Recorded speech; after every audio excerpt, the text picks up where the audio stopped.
Hello friends, இன்றைக்கி நம்ம சிறப்பு தமிழ் 12th சிறப்பு தமிழ் சீரீஸ் பார்த்துட்ருக்கோம். அதில் பார்ட் 3 தான் பார்க்க போகிறோம். இயல் 1ல் ஆல்ரெடி 2 டாபிக் கம்ப்ளீட் பண்ணிட்டோம். ஸோ பார்க்காதவங்க பிளேலிஸ்ட்டில் 12th சிறப்பு தமிழ் அப்படிங்கிற ஃபோல்டர் இருக்குது. அதில் 2 வீடியோஸையும் கம்ப்ளீட் பண்ணிவிட்டு இந்த வீடியோ பாருங்கள். ஓகேவா? ஸோ இப்போ தான் ஃபஸ்ட்டாக நம்ம சேனல் பார்க்குறீங்க அப்படின்னா மறக்காமல் சேனலை சப்ஸ்கிரைப் பண்ணி ஆல் சிம்பிளை கிளிக் பண்ணிக்கோங்க, பெல் சிம்பிளை. ஸோ அப்போ தான் உங்களுக்கு எல்லா நோட்டிஃபிகேஷனும் வரும். ஓகேவா? ஸோ இப்போ பார்க்கலாம். ஃபஸ்ட்டு நம்ம இன்றைக்கி பார்க்க போகிற டாபிக் என்னென்னா காப்பியங்கள் அப்படிங்கிறது. ஸோ காப்பியங்கள் அப்படிங்கிறதுல 2 வகையான காப்பியங்கள் இருக்குது அப்படின்னு தெரியும். ஒன்று ஐம்பெரும் காப்பியங்கள், ஐஞ்சிறு காப்பியங்கள். ஸோ அதை பற்றி தான் இன்றைக்கி இந்த லெசனில் பார்க்க போகிறோம். ஃபஸ்ட்டு பாருங்கள், கிபி 12ஆம் நூற்றாண்டில் தோன்றிய தண்டி அலங்காரம் காப்பியத்திற்கு இலக்கணம் வகுத்துள்ளது அப்படின்னு சொல்கிறாங்க. அப்போ இதுலேருந்து கொஸ்டின் எப்படி கேட்கலாம் அப்படின்னா, காப்பியத்திற்கு இலக்கணம் வகுத்துள்ளது எந்த நூல் அப்படின்னு கேட்டாங்கன்னா ஆப்ஷனில் தொல்காப்பியம், தண்டி அலங்காரம், மாறன் அலங்காரம், குவலை ஆனந்தம், இப்படி ஆப்ஷன்ஸ் உங்களுக்கு கொடுக்கலாம். ஸோ நமக்கு சட்டுன்னு நம்ம படிக்காமல் இருந்தோம் அப்படின்னா எதுதான் போவோம், தொல்காப்பியத்தை தான் கிளிக் பண்ணுவோம் இல்லையா? பட் தப்பு. காப்பியத்திற்கு இலக்கணம் வகுத்துள்ளது தண்டி அலங்காரம். ஓகேவா? ஸோ இது ரொம்ப ரொம்ப இம்பார்ட்டன்ட். அதே போல் பெருங்காப்பிய நிலை பேசுங்காலை என தொடங்கும் நூற்பா காப்பிய இலக்கணத்தை கூறுகிறது அப்படின்னு சொல்லியிருக்கிறாங்க. ஓகேவா? ஸோ காப்பிய இலக்கணத்தை அதில் என்ன நூல் சொல்லுது? பெருங்காப்பிய நிலை பேசுங்காலை அப்படின்னு தொடங்குற ஒரு பாடல் தான் சொல்லுது அப்படின்னு சொல்லியிருக்கிறாங்க. ஸோ அப்போ பெருங்காப்பிய நிலை பேசுங்காலை இந்த பாடல் இடம்பெற்றுள்ள நூல் எது அப்படின்னா தண்டி அலங்காரம். அடுத்தது, பெருங்காப்பியத்தில் என்ன மாதிரியான விஷயங்கள் எல்லாம் இருக்குன்னு சொல்கிறாங்கன்னா, இயற்கையை வாழ்த்துதல், தெய்வத்தினை வணங்குதல், உரைக்கும் பொருள் உணர்தல், இப்படி 3 நூல் ஒன்று முதலில் வர வேண்டும் அப்படின்னு சொல்கிறாங்க. அதாவது ஒன்றும் இல்லை, இப்போ ஒரு நூல் எடுத்துட்டோம் அப்படின்னா எடுத்ததும் என்ன சொல்லுவாங்க, கடவுள் வாழ்த்து எழுதியிருப்பாங்க இல்லையா? அந்த மாதிரி தான் ஒரு பெருங்காப்பியம்னு ஒன்று எடுத்துட்டா 3 விஷயங்கள் அதில் இருக்கணும். 3ல் ஏதாவது ஒன்று இயற்கையை வாழ்த்துவாங்க, அப்படி இல்லைன்னா தெய்வத்தை வணங்குவாங்க, அப்படி இல்லைனா உரைக்கும் பொருள் உணர்தல். ஸோ இது 3ல் ஒன்று இடம்பெற வேண்டும். அதே போல் அறம், பொருள், இன்பம், வீடு எனும் 4 பொருட்களை பெருங்காப்பியம் வலியுறுத்தி பாட வேண்டும்.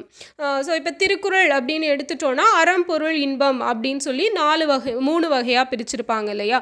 அந்த மாதிரி தான் இந்த பெருங்காப்பியத்திலையும் என்ன சொல்கிறாங்கன்னா, அறம், பொருள், இன்பம், வீடு அப்படின்னு 4 பொருட்களாக இதை இதில் சொல்லியிருக்கிறாங்க அப்படின்னு சொல்கிறாங்க. சப்போஸ் இந்த 4 விஷயங்களில் ஏதேனும் 1 இல்லது 2 குறைந்து வருவது தான் சிறு காப்பியம் அப்படின்னு தண்டி ஆசிரியர் சொல்கிறாரு. ஓகே, ஸோ இதெல்லாமே தண்டி அலங்காரத்தில் காப்பியத்திற்கு வகுத்துள்ள இலக்கணங்கள். அப்போ பெருங்காப்பியம்னா 4 இருக்கணும், அறம், பொருள், இன்பம், வீடு. அதே சிறு காப்பியம்னு எடுத்துட்டிங்கன்னா இந்த 4ல் ஏதாவது 1 இல்லை 2 குறைஞ்சி வரும். அடுத்தது, பெருங்காப்பியங்கள் எதையும் குறைவின்றி செய்தி முடிக்கும் வலிமை வாய்ந்த தன்னிகர் இல்லா தலைவனை பெற்று வருதல் அமைதல் வேண்டும் அப்படின்னு சொல்லியிருக்காங்க. நெக்ஸ்ட் மெயின் பாயிண்ட்டுன்னு பார்த்தீங்கன்னா, எண் வகை மெய்ப்பாடுகளை கூறும் வகையில் இதன் உள்ளடக்கம் அமைதல் வேண்டும். ஓகேவா? ஸோ காப்பியத்திற்கு பெரும் பிரிவிற்கு, காப்பியத்தில் இருக்கிற பெரும் பிரிவிற்கு என்ன பெயர்? காண்டம் அப்படிங்கிறது பெயர். காண்டம், இலம்பகம், பருவம் அப்படின்னு சொல்லுவாங்க. இப்போ சீவக சிந்தாமணி எடுத்துட்டோம் அப்படின்னா நாமகள் இலம்பகம் முதல் முக்தி இலம்பகம் வரை இருக்கும் இல்லையா? அதே போல் கம்பராமாயணம் எடுத்துக்கிட்டீங்க அப்படின்னா அயோத்திய காண்டம், ஆரண்ய காண்டம் அப்படின்னு 6 வகையான காண்டங்கள் இருக்கும். ஸோ இந்த மாதிரி இருக்கிறது தான் பெரும் பிரிவுகள். இதே உட்பிரிவுன்னு எடுத்துக்கிட்டிங்கன்னா சருக்கம், காதை, படலம் அப்படின்னு இருக்கும். ஓகே, ஸோ பெரும்பிரிவுனா இலம்பகம், காண்டம், பருவம். இதுவே உட்பிரிவுனா சருக்கம், காதை, படலம். அடுத்தது தொடர்நிலை செய்யுள் அப்படின்னும் இவையெல்லாம் அழைக்கப்பட்டிருக்குது. இந்த காப்பிய இலக்கணத்தோட பெரும்பாலும் பொருந்தியும் சிறுபான்மை மாறுபட்டும் அமைந்த சில விஷயங்களை தொடர்நிலை செய்யுள் அப்படின்னு சொல்லுவாங்க. அவற்றில் காப்பிய சுவை சற்றும் குறையாமல் அமைந்திருப்பது சிறப்பு. இந்த காப்பிய இலக்கணத்துக்கு ஈக்குவலாக இருக்கும், ஆனால் காப்பியம் கிடையாது. அதுதான் தொடர்நிலை செய்யுள் அப்படின்னு சொல்லுவாங்க. அதே போல் அதில் காப்பிய சுவை அப்படிங்கிறது குறையாமல் இருக்கும். இருக்கும்னு சொல்லியிருக்கிறாங்க. இப்போ ஐம்பெரும் காப்பியங்கள் அப்படிங்கிறத பார்க்கலாம். ஸோ இது எல்லாருக்குமே நம்ம சின்ன வயசுலேருந்தே படித்த விஷயங்கள் தான் இல்லையா? என்னெல்லாம்? சிலப்பதிகாரம், மணிமேகலை, சீவக சிந்தாமணி, குண்டலகேசி, வளையாபதி, இந்த 5ம் சேர்ந்தது தான் ஐம்பெரும் காப்பியங்கள். ஸோ இதில் சிலப்பதிகாரமும் மணிமேகலையும் சங்கம் மருவிய கால இலக்கியங்கள். அதுக்கப்புறம் வந்த 3ம் சோழர் காலத்தை. அப்போ சோழர் காலத்தை சேர்ந்தது எதெல்லாம்? சீவக சிந்தாமணி, குண்டலகேசி, வளையாபதி 3மே சோழர் காலத்தை சேர்ந்தவை. இதில் வந்து நமக்கு முழுசாக கிடைக்கப்பெறாத நூல்கள் அப்படின்னு பார்த்தோன்னா குண்டலகேசியும் வளையாபதியும். ஏன்னா அது வந்து காலப்போக்கில் எல்லாமே அழிஞ்சிருச்சு அப்படின்னு சொல்கிறாங்க. ஓகே, ஸோ இது புரிஞ்சிருக்கும்னு நினைக்கிறேன். நெக்ஸ்ட்டு ஃபஸ்ட் ஒவ்வொன்றா எக்ஸ்ப்ளனேஷன் பார்க்கலாம். சிலப்பதிகாரம். ஸோ சிலப்பதிகாரம் அப்படிங்கிறது தான் தமிழில் முதல்ல தோன்றிய ஒரு பெரும் காப்பியம். இந்த காப்பியத்தை நெஞ்சை அள்ளும் சிலப்பதிகாரம் அப்படின்னு சொல்லுவாங்க. இதில் சிலம்பால் உருவான நிகழ்வுகளை கூறுறனால இது சிலப்பதிகாரம் அப்படின்னு சொல்லி பெயர் பெற்றுச்சு. அதே போல் இதுக்கு வழங்கப்பெரிய வேறு பெயர் என்னன்னு பார்த்தீங்கன்னா உரையிடையிட்ட பாட்டுடை செய்யுள். என்ன பேர்? உரையிடையிட்ட பாட்டுடை செய்யுள். ஸோ நெஞ்சை அள்ளும் சிலப்பதிகாரம், உரையிடையிட்ட பாட்டுடை செய்யுள் எல்லாமே சிலப்பதிகாரம் தான். அதே போல் இந்த காப்பியத்தை படைத்த இளங்கோவடிகள் சமண சமயத்தை சார்ந்தவர். என்ன சமயத்தை சார்ந்தவர்? சமண சமயத்தை சார்ந்தவர், ரொம்ப முக்கியம். அதே போல் கிபி 2ஆம் நூற்றாண்டை சேர்ந்தவர். இவர் யாரோட தம்பி? சேரன் செங்குட்டுவனோட தம்பி. இந்த நூலில் 3 காண்டங்கள் இருக்குது. புகார் காண்டம், மதுரை காண்டம், வஞ்சி காண்டம் அப்படிங்கிற 3 காண்டங்கள் காணப்படுது. மங்கள வாழ்த்து பாடல் தொடங்கி வரம் தரு காதை ஈராக 30 காதைகள் மொத்தமாக இருக்குன்னு சொல்லியிருக்காங்க சிலப்பதிகாரத்தில். ஓகேவா? அதே போல் இது ரொம்ப ரொம்ப ரொம்ப இம்பார்ட்டன்ட் ஒன். என்னன்னு பார்த்தீங்கன்னா 3 உண்மைகள் இதில் சொல்லுவாங்க. அரசியல் பிழைத்தோருக்கு அறம் கூற்றாகும், உரைசால் பத்தினியை உயர்ந்தோர் ஏத்துவர், ஊழ்வினை உறுத்து வந்து உடும். இது 3மே இதில் சொல்லப்படுற முக்கியமான 3 உண்மைகள். ஓகே, அடுத்தது காப்பிய சுருக்கம். ஸோ இந்த ஸ்டோரி நமக்கு நல்லாவே தெரியும் இல்லையா? இதில் என்ன சொல்லியிருக்காங்க அப்படிங்கிறத நான் சொல்லிடுறேன். பூம்புகார் அப்படிங்கிற பிளேஸில் வந்து மாசாத்துவனோட மகனாகிய கோவலன், மாநாய்க்கனோட மகள் யார்? கண்ணகி. இவங்க 2 பேருக்கும் திருமணம் நடக்குது. இவங்க 2 பேரும் ஒரு இனிய இல்லற வாழ்வை வாழ்கிறாங்க. அந்த டைமில் என்ன ஆகுது அப்படின்னா கோவலனுக்கு வந்து இன்னொரு பொண்ணு மேலே ஆசை வருது. அது யாருன்னா ஆடல் பாடல் அழகு இப்படி எல்லாத்துலேயுமே சிறந்து விளங்குற மாதவி அப்படிங்கிற பொண்ணு மேலே கோவலனுக்கு ஆசை வருது. ஸோ கண்ணகியை விட்டு பிரிஞ்சு சில காலம் மாதவி கூட போய் தங்கி இருக்கிறான். கடைசியில் என்ன ஆகுது? அவளை மாதவியை பிரிகிற நிலைமை வருது. ஸோ மாதவியை விட்டுட்டு எகெயின் கண்ணகி கிட்ட வந்து ஓகே நம்ம இனிமேல் சேர்ந்து ஒழுங்காக வாழலாம் அப்படின்னு சொல்லி முடிவெடுக்கிறாங்க. ஆனால் அந்த டைமில் அவன்கிட்ட வந்து என்ன இல்லை, கையில் காசு இல்லை. ஸோ அந்த பிளேஸில் நம்ம இருக்க வேண்டாம், இனி புது பிளேஸுக்கு போயிடலாம் அப்படின்னு சொல்லிட்டு அவங்க மதுரை மாநகருக்கு போகிறாங்க. மதுரையில் போய் பணம் சம்பாதிச்சு நம்ம வாழ்க்கையை வாழலாம் அப்படின்னு சொல்லி போகிறாங்க. அந்த டைமில் என்ன ஆகுது அப்படின்னா அந்த கால் சிலம்பை விற்கிறதுக்கு கொண்டு போகிற இடத்துல அதே டைமில் என்ன அரசியாரோட கால் சிலம்பும் காணும். அப்படிங்கிற பட்சத்தில் இவன் தான் திருடிட்டான் அப்படின்னு சொல்லி இவனை பிடிச்சிட்டு போயிடுறாங்க. அப்போ பிடிச்சிட்டு போய் அரசன் என்ன சொல்கிறான், நீ வந்து திருடிட்ட அப்படின்னு சொல்லி ஒழுங்காக விசாரிக்காம அவனை வந்து கொலை பண்ணிடுறாங்க. இப்போ கண்ணகி கோவலனை தேடி வர்றா, வந்து அரசன்ட்ட முறையிடுறா. ஸோ முறையிட்டு என்னோட இது வந்து மாணிக்க பரல்கள், அப்போ அரசியோடது முத்து பரல்களால் நான் அந்த கார் சிலம்பு அப்படின்னு சொல்லி அதை உடச்சி கோவத்தில் மதுரையை எரிக்கிறா. அரசனும் நான் வந்து தப்பான நீதி கொடுத்துட்டேன் அப்படின்னு சொல்லி செத்துடுறான். ஸோ இந்த ஸ்டோரி நம்ம எல்லாருக்கும் தெரியும். கடைசியில் கண்ணகியை தெய்வமாக இன்னைக்கு வரைக்கும் வழிபட்டுருக்காங்க இல்லையா? தெய்வமாக்கியிருக்காங்க. ஸோ இதுதான் வந்து இதில் சிலப்பதிகாரத்தோட ஒரு காப்பிய சுருக்கம் அப்படின்னு சொல்லலாம். ஓகே, ஸோ அதை தான் வந்து இதில் சொல்லியிருப்பாங்க. அண்ட் அந்த பாடலில் கோவலனை பற்றி கொடுத்த இன்ட்ரொடக்ஷன் ஒன்று கொடுத்துருப்பாங்க. ஓகேவா? ஸோ நெக்ஸ்ட்டு காப்பிய சிறப்புகள். ஸோ காப்பிய சிறப்புகள் அப்படின்னு எடுத்துக்கிட்டிங்க அப்படின்னா இதை என்னெல்லாம் சொல்கிறாங்க? குடிமக்கள் காப்பியம், முத்தமிழ் காப்பியம், நாடக காப்பியம், தேசிய காப்பியம். ஓகேவா? ஸோ குடிமக்கள் காப்பியம், முத்தமிழ் காப்பியம், நாடக காப்பியம், தேசிய காப்பியம், இது எப்படி அழைக்கப்பட்டாலும் அது எதுதான்? சிலப்பதிகாரம் தான். அதே போல் இது வந்து ரொம்ப ரொம்ப இம்பார்ட்டன்ட். என்னென்னா அரங்க அமைப்பு முறைகள் பற்றிய செய்திகள் இடம்பெற்றுள்ள நூல் எதுன்னு கேட்பாங்க. ப்ரீவியஸ் இயரில் கேட்ட கொஷின். ஸோ இது எந்த நூல் அப்படின்னா சிலப்பதிகாரம் தான். ஓகேவா? அடுத்தது மூவேந்தர் ஆட்சி முறை பற்றிய செய்திகளையும் சிலப்பதிகாரம் சொல்லுது. ஆகவே தமிழருக்கு கிடைத்த அரிய காப்பிய கருவூலமாக சிலப்பதிகாரத்தை கருதலாம் அப்படின்னு சொல்லியிருக்காங்க. ஸோ இதுதான் வந்து சிலப்பதிகாரத்தை பற்றி இந்த சிறப்பு தமிழ் புக்கில் கொடுத்துருக்கிற டீட்டெயில்ஸ். ஓகேவா? ஸோ இதை தாண்டி இன்னும் நிறைய டீட்டெயில்ஸ் நம்ம 6th to 12th புக்கில் வந்து படிச்சிருப்போம், ஓல்டு புக்கில் படிச்சிருப்போம். ஓகேவா? அதை வந்து இன்னொரு வீடியோவில் நம்ம பார்க்கலாம் என்ன தனியாக. அடுத்தது மணிமேகலை. ஸோ மணிமேகலை அப்படிங்கிறது பௌத்த சமய காப்பியம். ஸோ இது ஒரு ப்ரீவியஸ் கொஸ்டின் தான்.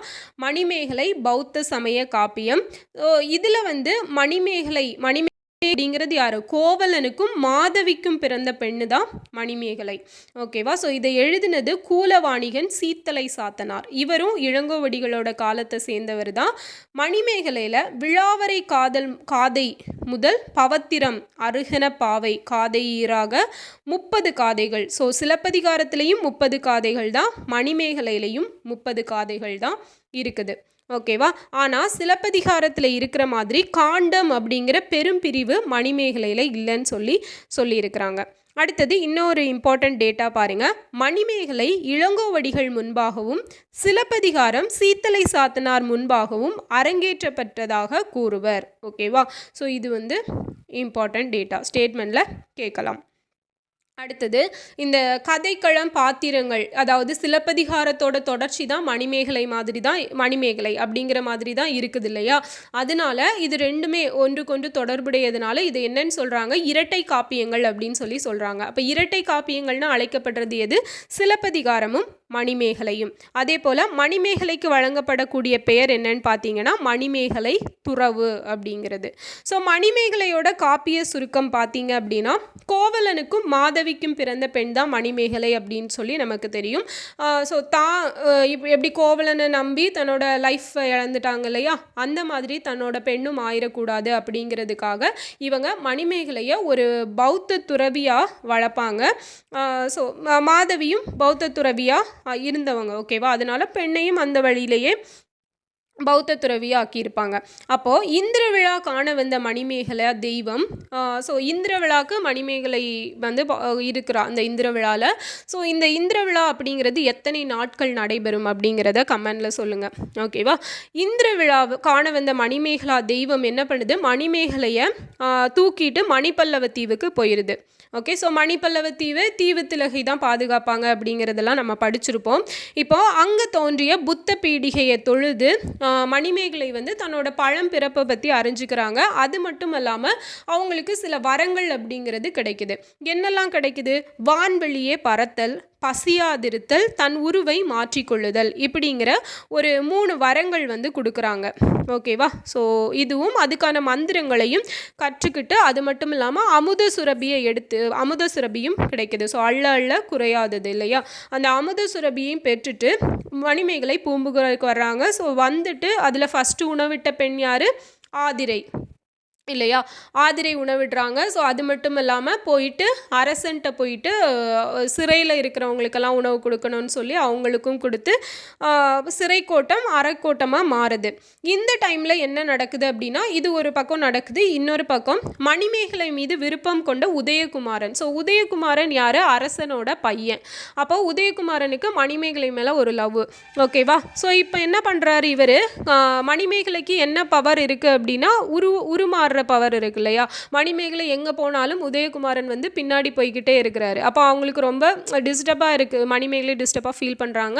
அப்போ இப்போ என்ன பண்ணுறாங்க அப்படின்னா, காயசண்டிகை அவங்களோட உருவத்தை எடுக்கிறாங்க. காயசண்டிகை வந்து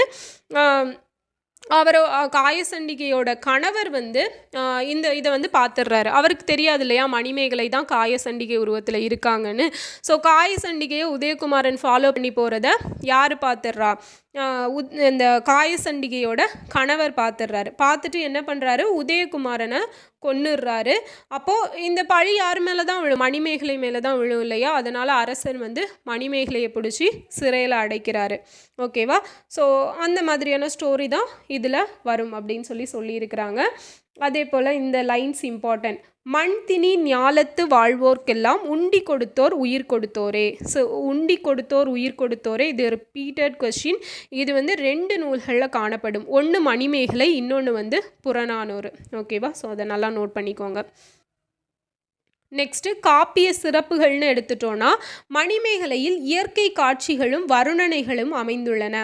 கதை தலைவியால் பெயர் பெற்றது எது? மணிமேகலை. பரத்தை ஒழிப்பு, மது ஒழிப்பு, சிறை ஒழிப்பு அப்படிங்கிற கருத்துக்களை கூறும் சமுதாய சீர்திருத்த காப்பியமாக இந்நூல் விளங்குகிறது. அப்போ சமுதாய சீர்திருத்த காப்பியம் எதுன்னு கேட்டாங்கன்னா மணிமேகலை. எது? மணிமேகலை. ஓகேவா? ஸோ இப்போ 2 காப்பியங்கள் பார்த்தாச்சு, இன்னும் 3 இருக்குது. சீவக சிந்தாமணி. ஸோ சீவக சிந்தாமணியை பற்றி ரிப்பீட்டாக கேட்கக்கூடிய கொஷின் இதுதான். தமிழில் விருத்தப்பாவால் இயற்றப்பட்ட முதல் காப்பியம் எது? சீவக சிந்தாமணி. விருத்தப்பாவால் இயற்றப்பட்டது. வடமொழியில் எழுதப்பட்ட கத்திய சிந்தாமணியின் தழுவல் தான் எதுனா சீவக சிந்தாமணி. ஓகேவா? ஸோ இதுவுமே ஒரு சமண சமய காப்பியம்தான். இயற்றப்பட்ட காலம் கிபி 7ஆம் நூற்றாண்டு. இதை இயற்றினது திருத்தக்க தேவர். ஸோ திருத்தக்க தேவரை தமிழ் கவிஞர்களின் அரசன் அப்படின்னு சொல்லி யார் சொல்கிறாங்கன்னா வீரமாமுனிவர் சொல்கிறாரு.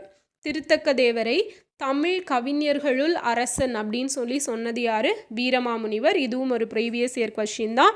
சீவக சிந்தாமணி செந்தமிழ் காப்பியங்களுள் சிறந்தது மட்டுமன்றி உலக மகா காவியங்களுள் ஒன்றாகும் அப்படின்னு சொன்னது ஜியு போப்.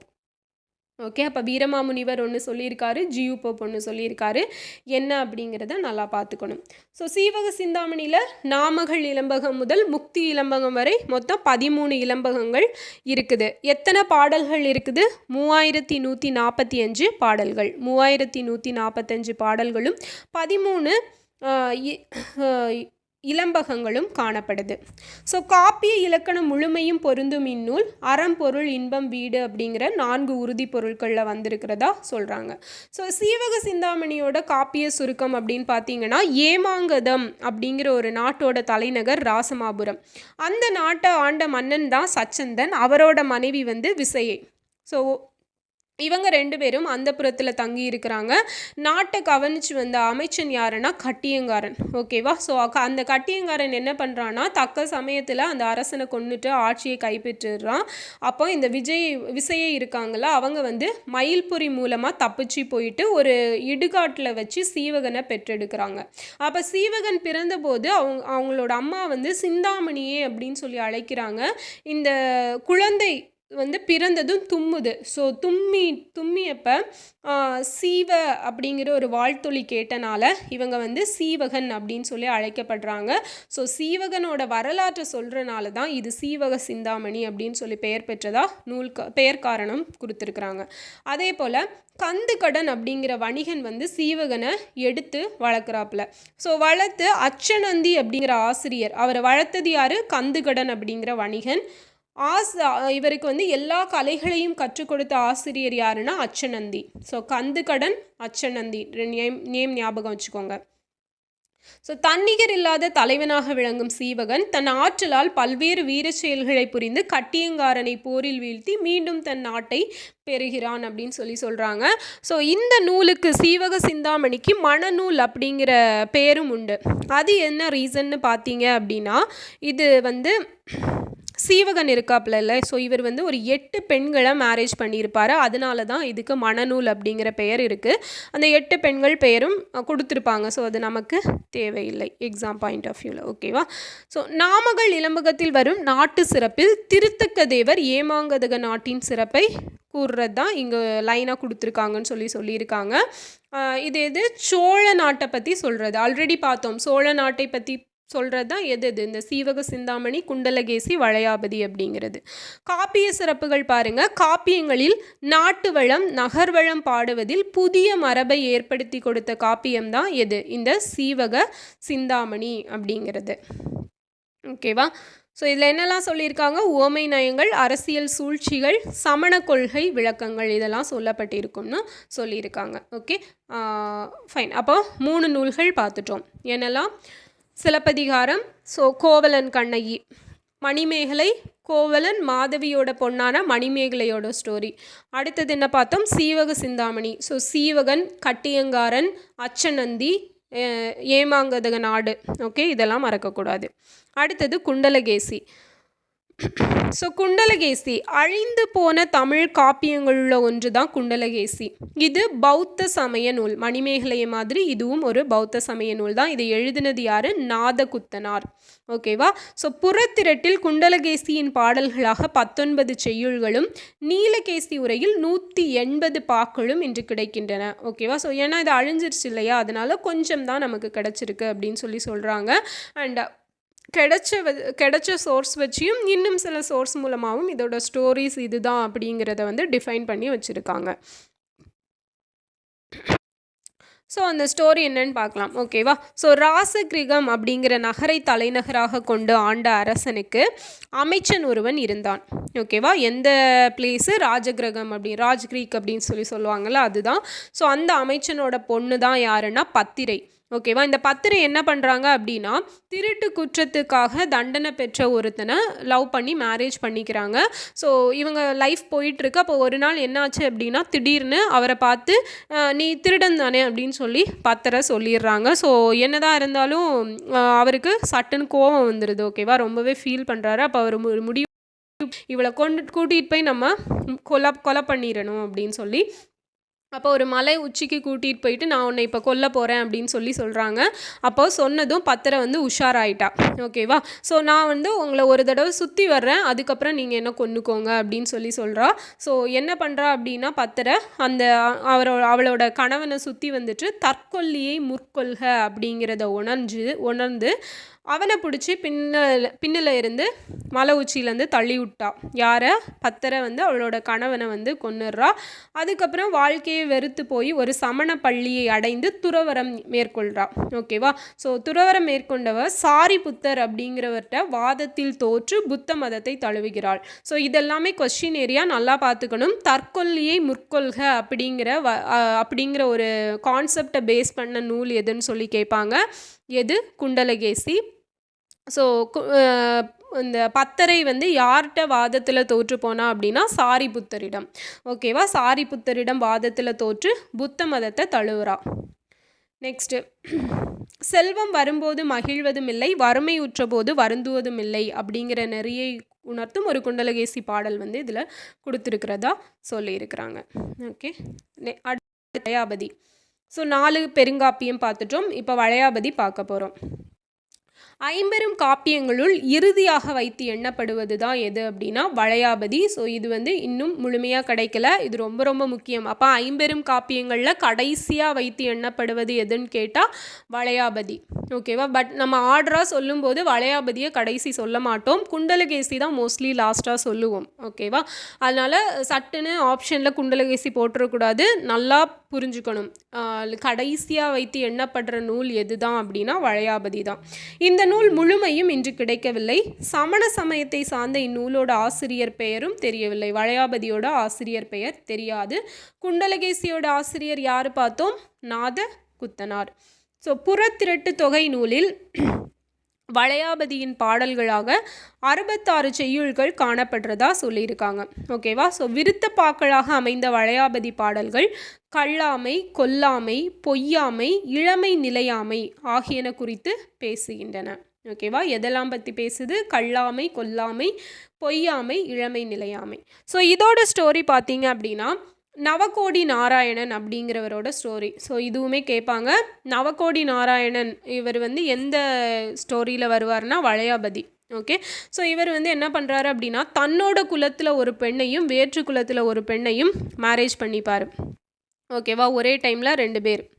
ஸோ மேரேஜ் பண்ணிட்டு என்ன பண்ணுறாரு அப்படின்னா ஆனால் அந்த சொசைட்டி வந்து அதை ஏற்றுக்காது. அதனால் அவரோட சிச்சுவேஷன் அதுக்கேற்ற மாதிரி அமைஞ்சனால என்ன பண்ணிடுவாருன்னா அந்த வேறு குலத்தில் ஒருத்தங்களை கல்யாணம் பண்ணார்ல அவங்கள வந்து தள்ளி வச்சுடுவார்.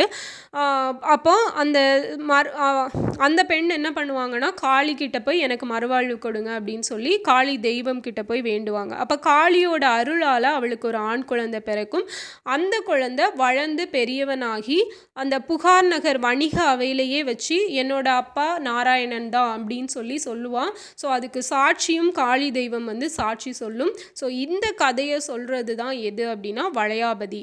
ஓகே. ஸோ இதில் இதோட கான்செப்ட் என்ன, வளையாபதியோட கான்செப்ட் என்னன்னு பார்த்தீங்கன்னா, துற ஒழுக்கத்தை பின்பற்றுவது தான் சிறந்தது அப்படின்னு சொல்கிறது தான் இந்த வளையாபதியோட கான்செப்ட். ஓகேவா? ஸோ இதுதான் ஐம்பெரும் காப்பியங்கள். ஓகே. ஸோ இதுக்கு ஆல்மோஸ்ட் 25 மினிட்ஸ் ஆயிடுச்சு. ஓகே. ஸோ நம்ம அதனால் ஐஞ்சிறுகாப்பியங்கள் வந்து இன்னொரு வீடியோவில் நெக்ஸ்ட் வீடியோவில் பார்க்கலாம். ஓகே. ஸோ இதில் வந்து எல்லாம் உங்களுக்கு புரிஞ்சிருக்கும்னு நினைக்கிறேன். இன்றைக்கி என்னெல்லாம் பார்த்துருக்கோம், ஐம்பெரும் காப்பியங்கள். ஸோ காப்பியங்கள் பற்றி சொல்கிறது எது அப்படின்னா தண்டி அலங்காரம் அப்படிங்கிறத பார்த்தோம். ஐம்பெரும் காப்பியங்கள் என்னெல்லாம் பார்த்துருக்கோம், சிலப்பதிகாரம், மணிமேகலை, சீவக சிந்தாமணி, குண்டலகேசி, வளையாபதி. ஸோ வளையாபதி தான் ஐம்பெரும் காப்பியங்களில் கடைசி வைத்து எண்ணப்படுவது. ஓகேவா? ஸோ சமய காப்பியம் அப்படின்னு சொல்லி அழைக்கப்படுவது எது, மணிமேகலை. ஃபைன். ஸோ இந்த வீடியோ உங்களுக்கு பிடிச்சிருக்கும்னு நினைக்கிறேன். இந்த வீடியோ எப்படி இருந்துச்சு, யூஸ்ஃபுல்லாக இருந்துச்சா அப்படிங்கிறத கமெண்டில் சொல்லுங்கள்.